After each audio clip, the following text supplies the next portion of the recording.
you have to bear in mind.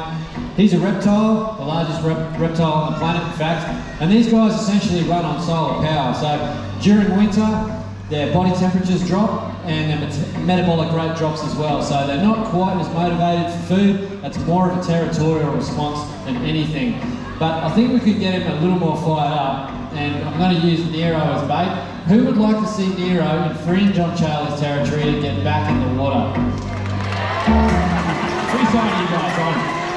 We'll see what happens. He's pretty chilled out. But look, as soon as I get close to the water, he turns around straight away. He's like, this black bloke is going to get in my water, and I've got to get him out. And the only way he knows how to get me out is with those big teeth in his mouth. So he heads straight back to the water, straight back to where he knows he's dangerous. And he will hope that I'm silly enough to stay here too long, and he has the best chance of striking out and grabbing me. So he goes straight back under, straight back into his like hunt and stalk mode, and he's going to get out. So we're trying to strike him out over here. Now if he's keen, which he sometimes is, he will literally strike from beneath the water surface and hit this fence in one go. Hey big boy, have a quick look. Come over here. So you never feel too comfortable or confident standing over here. See what he wants to do.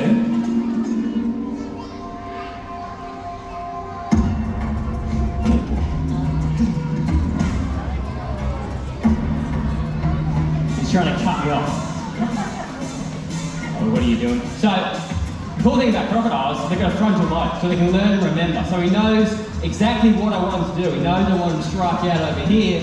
If he does something different, he knows I have to behave differently, maybe get a bit closer, maybe go to a spot I'm not used to, and he thinks it's a really good chance that instead of getting a little piece of fish, he will get a big piece of meat behind him. But what we might do is we'll skip past here just in case it gets too hairy, and we'll jump over here to the tail walk. Hopefully you might want to come out for a tail walk, he's really good at them. There you go. Thanks, mate. Alright, now, you've seen him strike from the edge of the water, but Charlie is actually the king of the tail walk. This is not something we've had to teach him or any of the crocodiles here. This is a natural behaviour that these guys learn from the time they first hatch out of the egg. They realise that to get themselves a bite to eat, you don't always have to strike out at the edge of water and expose yourself. In fact, as a little crocodile, he's incredibly vulnerable. So things like other crocodiles, barramundi, sharks, birds, anything will eat a baby crocodile because he used to be 15 centimetres long. He was tiny. So to catch himself food, he would launch up and out of the water and grab things like frogs and insects in the reeds and the smaller vegetation along the side of a waterway. Now, obviously, as he gets bigger, the bigger his food items become. And he, of course, now is capable of taking down something absolutely enormous. So we'll see if we can get Charlie to demonstrate this. At the moment, he's got about 500 kilograms of crocodile submerged beneath the surface of the water, and up in Northern Australia, it's not crystal clear like this, it's deep, dark and murky. So you would have no idea that there's a crocodile sitting directly beneath you if you decide to go out into those melaleuca trees that are almost horizontal over the waterway. And at the moment, he's got his eyes open, but he's got a third set of eyelids. And they're called a nictitating membrane. Oh, he's popped up now, so we can get him to have a look. But this is what he would do in the wild. He would have just a few points above the surface of the water, about 1% of his body's surface area. So at the moment he's got his eyes and his ears, which you guys probably can't see, they're little black slits. Here we go.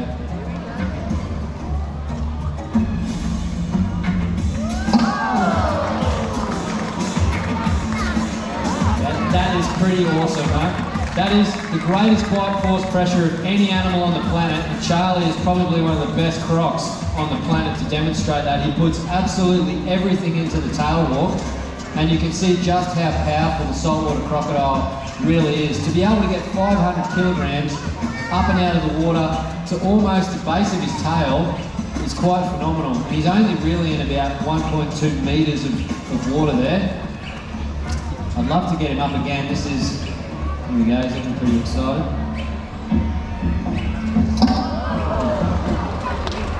There, isn't he absolutely awesome and a little bit scary? I'd be lying if I said I didn't have nightmares about that particular situation from time to time. Let that be a lesson to you. You do have to beware of that tail-walking crocodile when you're up in Northern Australia, but we'll send it back around to Nero.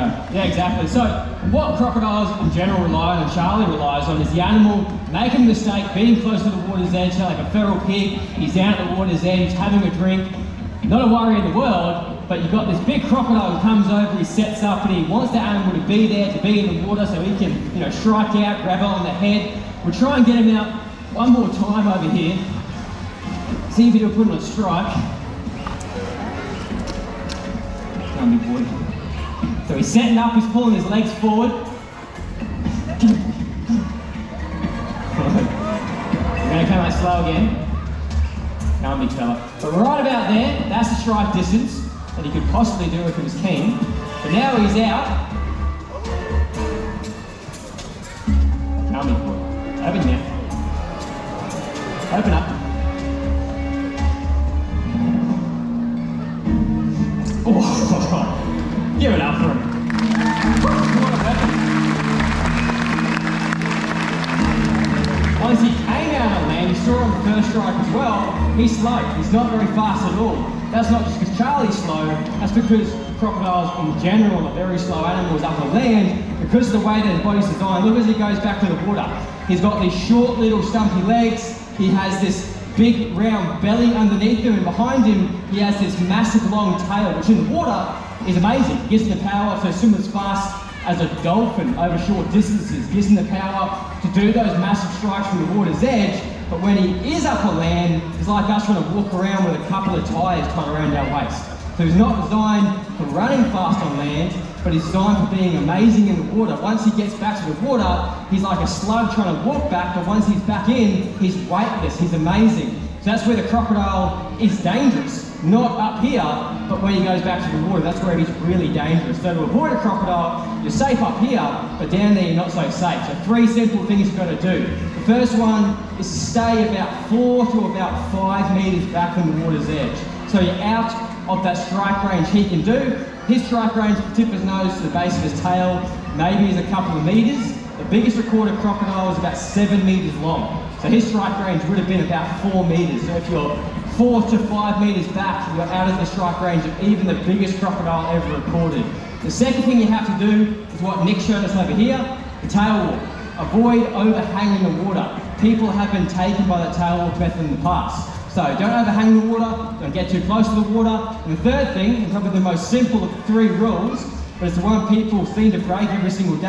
I guarantee there's probably someone doing it right now. It's what I did in this demo.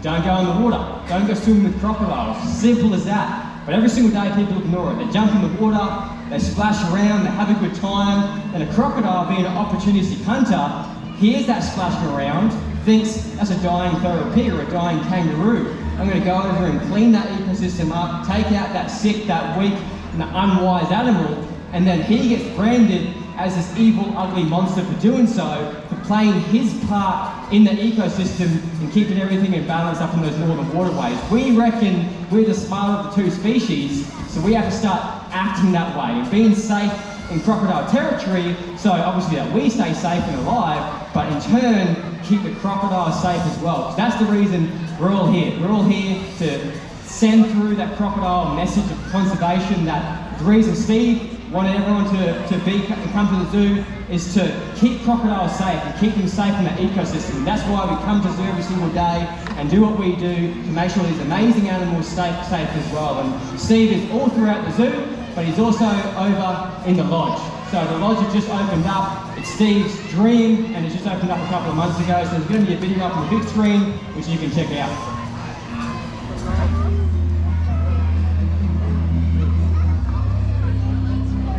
We are proud to be welcoming guests to the Crocodile Hunter Lodge. This stunning luxury accommodation was Dad's dream to open, and it means the world to continue the work he was so passionate about. The Crocodile Hunter Lodge is also home to our world-class restaurant, Warrior. We're excited to share a taste of local and native ingredients with you. Warrior Restaurant isn't just for our lodge guests to enjoy. Everyone is invited to dine overlooking our gorgeous native wildlife. We're open for breakfast, lunch, and dinner, and hope to welcome you soon. all the details, head to our Australia Zoo information desk.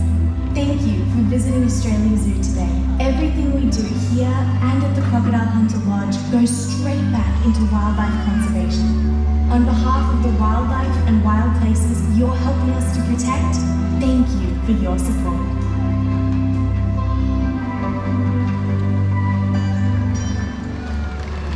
Thanks guys. Now, we certainly don't expect you all to leave the zoo today loving crocodiles as much as we do. We are absolute fanatics. We think we're two of the luckiest blokes on the planet that we get to work with these creatures every single day of the week. But if you can all leave with a greater respect and appreciation for the crocodile, that's really all we can ask. Now, there is one bloke on the planet who loves crocodiles with everything he had, it's Steve. He's the one that passed all that passion and enthusiasm to everyone that you see working at the zoo today. We certainly hope a slice of that went to you as well. So with that in mind, we'd love to thank you all for coming to the zoo today, loving crocodiles and helping us keep Steve Dream and this beautiful planet alive. Thanks very much guys, have an awesome rest of your day.